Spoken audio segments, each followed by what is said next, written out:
Assalamualaikum warahmatullahi wabarakatuh. Perkenalkan, nama saya Pitanti Wahyu Ambarwati dari kelas Akuntansi KP1 2018 dengan NIM 1862032. Di sini saya akan menjelaskan tentang cara penyusunan anggaran dan cara menganalisa laporan keuangan. Cara menyusun anggaran perusahaan agar proses pertumbuhan perusahaan dapat teridentifikasi dengan baik. Yang pertama yaitu penentuan pedoman anggaran. Pedoman anggaran belanja perusahaan didasarkan pada anggaran belanja selama setahun yang telah dibuat dan dipersiapkan beberapa bulan sebelum anggaran tahun berikutnya.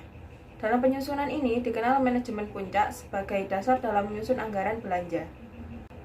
Yang kedua yaitu persiapan anggaran. Setelah aktivitas manajemen puncak, perusahaan membutuhkan waktu untuk mempersiapkan anggaran.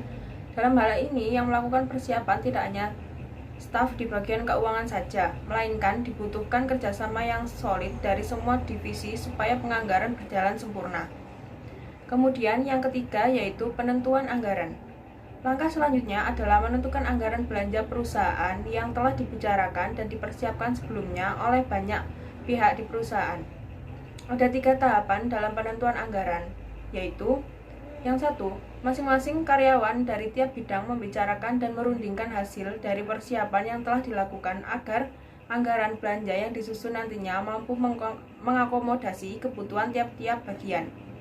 Yang kedua yaitu koordinasi dan penelaahan komponen anggaran belanja yang telah disusun.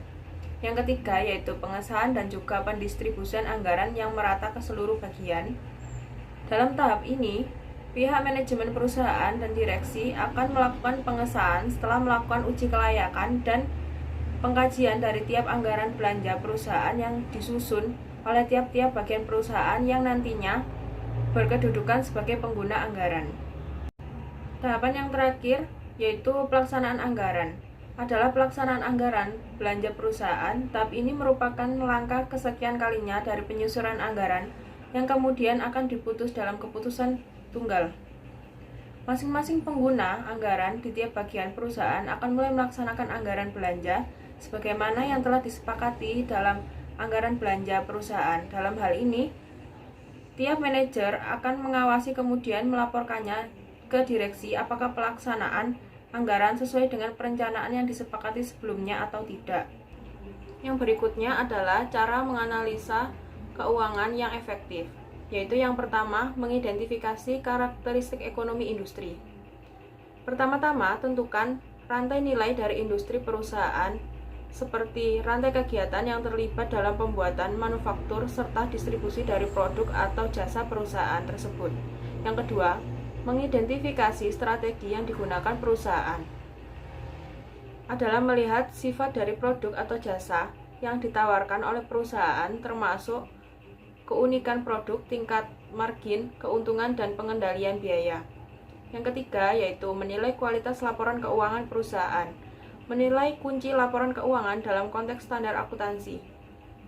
Saat Anda memeriksa neraca dalam perusahaan, hal-hal seperti penilaian dan klasifikasi merupakan kunci evaluasi yang tepat. Berikutnya, yang keempat yaitu menganalisa keuntungan dan risiko yang ada. Langkah ini merupakan langkah di mana Anda benar-benar bisa menambahkan nilai dalam mengevaluasian laporan keuangan perusahaan. Analisis paling umum adalah rasio laporan keuangan yang berkaitan dengan likuiditas, manajemen aset, profitabilitas, manajemen dan penilaian risiko. Kemudian yang kelima yaitu mempersiapkan perkiraan laporan keuangan. Sebagai pengelola keuangan yang profesional harus dapat membuat asumsi yang jelas tentang masa depan perusahaan. Sekian penjelasan dari saya tentang cara penyusunan anggaran dan cara menganalisa laporan keuangan. Atas kurang dan lebihnya, saya mohon maaf. Wassalamualaikum warahmatullahi wabarakatuh.